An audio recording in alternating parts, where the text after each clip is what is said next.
Hi everyone, welcome back to my YouTube channel. This is Sushma. ఎలా ఉన్నారు అందరూ? అంతా బాగున్నారని అనుకుంటున్నా. మేము కూడా చాలా బాగున్నాం. ఇవాళ అయితే మా బేబీని తీసుకొని లైబ్రరీకి వెళ్ళాను. మేమున్న ఏరియాకి దగ్గరలో ఉన్న లైబ్రరీ. మా బేబీకి 8 months ఇప్పుడు. ఈ లైబ్రరీలో రికరింగ్ ప్రోగ్రామ్ జరుగుతుంది. ఈ ప్రోగ్రామ్ వచ్చేసి బేబీస్కి ఇంకా వాళ్ళ కేర్ గివర్స్ లైక్ మదర్స్ కానీ, గ్రాండ్ పేరెంట్స్ కానీ, ఇంకా బేబీ సిట్టర్స్ కానీ పిల్లల్ని తీసుకొని వస్తారనమాట. ఈ ప్రోగ్రాంలో ఏముంటుందంటే ల్యాప్టాప్స్ మిక్సెస్, మ్యూజిక్స్, ఇంకా ఫింగర్ ప్లేస్, ఇంకా ఇంటరాక్టివ్ రైమ్స్ ఇలా నేర్పిస్తారు. అంటే రైమ్స్ విత్ యాక్షన్స్ ఎలా చేయాలి, టాయ్స్తో ఎలా ఆడుకోవాలి, ఇవన్నీ చూపిస్తారనమాట. ఇప్పుడే లైబ్రరీలోకి వచ్చాము. ఇక్కడ నుండి చూస్తే న్యూయార్క్ సిటీ బిల్డింగ్స్ కనపడుతున్నాయి. వ్యూ అయితే చాలా బాగుండే. మేము వెళ్ళినప్పటికీ ఇంకా ఎవ్వరు రాలేదు. సో ఇక్కడ వ్యూ చూస్తూ క్యాప్చర్ చేస్తున్నాను అనమాట.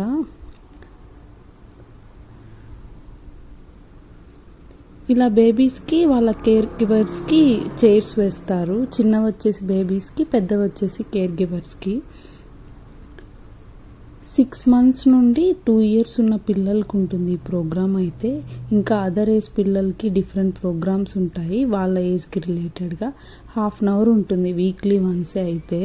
సో నేను కూడా బేబీకి కొంచెం సోషలైజ్ అవుతుంది అనేసి తీసుకెళ్ళాను. ఇండియాలో అంటే ఇటు అటు చూసినా మన వాళ్ళే ఉంటారు. బట్ ఇక్కడ మన వాళ్ళు తక్కువ. ఇంకా 6 months వింటరే ఉంటుంది, బయటకు పోలేము, ఎవరిని కలవలేము. సో ఇలా అన్న ప్రోగ్రామ్స్ పార్టిసిపేట్ చేస్తుంటే వాళ్ళకి స్కిల్స్ డెవలప్ అవుతాయి కదా.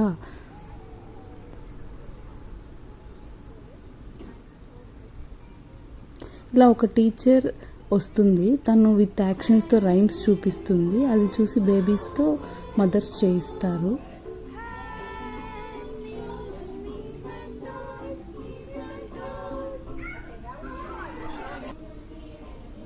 ఏ రైమ్కి ఆ రైమ్ రిలేటెడ్ టాయ్స్ ఇస్తారు, చూపిస్తూ యాక్షన్స్ చేయిస్తారు. ఇలా ఉంటే బేబీస్కి అర్థమైనా అవ్వకుండా నేర్చుకునేకి, కాన్సన్ట్రేట్ చేసేకి ట్రై చేస్తారు. ఈ ఏజ్లోనే కదా ఇలాంటివి ఫన్గా, హ్యాపీగా ఆడుకుంటూ చేయగలుగుతారు. ఇలా అటెండ్ అవ్వడం వల్ల బేబీస్, మదర్స్కి ర్యాపో పెరుగుతుంది. ఇంకా బేబీస్ కూడా సోషలైజ్ అవ్వగలుగుతారు. స్కూల్కి వెళ్ళినప్పుడు ఇండిపెండెంట్గా ఉండగలుగుతారు.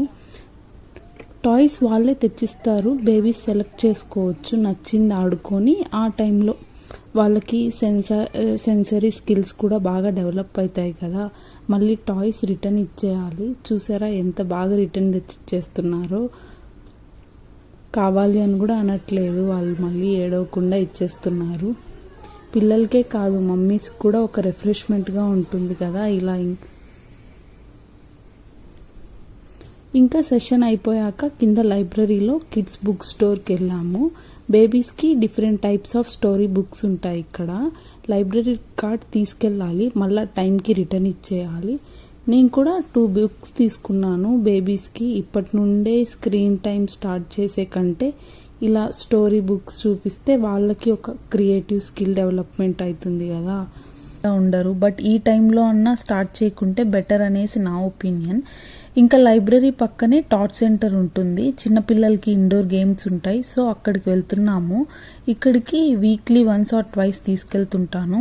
ఇక్కడ పిల్లలకి రిలేటెడ్ ఎవ్రీ టాయ్ ఉంటుంది. చాలా డిఫరెంట్ టైప్స్ ఉంటాయి. మార్నింగ్ టు ఈవినింగ్ వరకు పిల్లలు ఆడుకున్న అయిపోనన్ని టైప్స్ ఉన్నాయి. మార్నింగ్ 10 to afternoon 2 వరకు ఉంటుంది ఓపెన్ టైమింగ్స్. కరోనా ముందు మార్నింగ్ టు ఈవినింగ్ ఉండేదంట. ఇప్పుడు టైమింగ్స్ చేంజ్ చేశారు. వింటర్లో పిల్లలకి బాగా హెల్ప్ అవుతుంది. ఇక్కడ చలికి, స్నోకి బయట ఆడుకోవడం కష్టం. ఇలాంటి సెంటర్స్లో అయితే బాగా ఆడుకోవచ్చు. వాళ్ళు వింటర్లో కూడా యాక్టివ్ ఉంటారు ఇలాంటి యాక్టివిటీస్ ఉండడం వల్ల. ఇక్కడే సపరేట్ టేబుల్స్, చైర్స్ ఉంటాయి బేబీస్కి ఫీడ్ చేసేకి ఫుడ్ అవి. ఇంకా చాలా వరకు పేరెంట్స్ కూర్చునేకి ఉంటాయి. బేబీస్ ఆడుకుంటున్నప్పుడు కరోనా ముందు మార్నింగ్ టు ఈవినింగ్ ఉండేదన్నా కదా, ఆ టైంలో మదర్స్ అంతా మార్నింగ్ టిఫిన్ తినేసి వచ్చి లంచ్కి బాక్స్ తెచ్చుకొని పిల్లల్ని తీసుకొని వచ్చి ఈవినింగ్ వెళ్ళేవారంట. వింటర్ టైమ్స్లో పిల్లలంతా ఆడుతుంటే మదర్స్ అంతా ఒక చోట కూర్చొని టైంపాస్ చేసేవాళ్ళంట. మా బేబీ కూడా బాగా ఆడుకుంది. అస్సలు ఇక్కడికి తీసుకొస్తే నేను పిలిచినా పలకదు, ఫుల్ బిజీగా ఆడుకుంటుంది. ఇలా కొద్దిసేపు ఆడుకొని రిటర్న్ అయ్యాము. కింద ఫ్లోర్లో ఏమో సీనియర్ సిటిజన్ సెంటర్ ఉంది. అక్కడ ముసలి వాళ్ళు, ఏజ్డ్ పర్సన్స్ కూర్చొని ఆడుతుంటారు. అదే మరి వాళ్ళకి టైంపాస్ కోసమేమో ఇలా వస్తుంటారు. ఇంకా ఎలాగో లైబ్రరీకి తీసుకొచ్చాను కదా అనేసి టాట్ సెంటర్కి కూడా వెళ్ళాము. అలా కొద్దిసేపు ఆడుకునేసి రిటర్న్ అయ్యాము. ఇక్కడ కూడా సమ్మర్ స్టార్ట్ అయ్యి ఫుల్ ఎండలు వచ్చాయి. ఇండియాలో కూడా చాలా ఎక్కువ ఉన్నాయి కదా ఎండలు. ఇక్కడ కూడా అలానే స్టార్ట్ అయ్యాయి.